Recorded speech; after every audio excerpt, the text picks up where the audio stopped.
কি বলছে?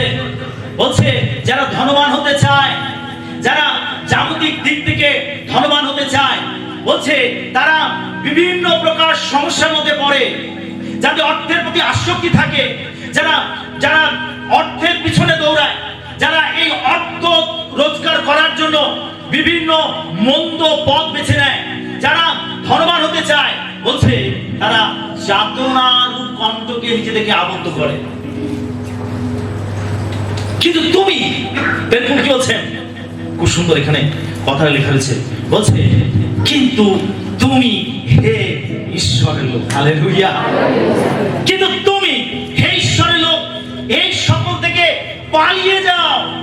তুমি জাগতিক এই সমস্ত ধন সম্পদ, জাগতিক যেগুলো যন্ত্রণা দেয়, কষ্ট, দেখবে যারা ধনী হতে চায় তারা নানান রকম ফাঁদেতে জড়িয়ে পড়ে।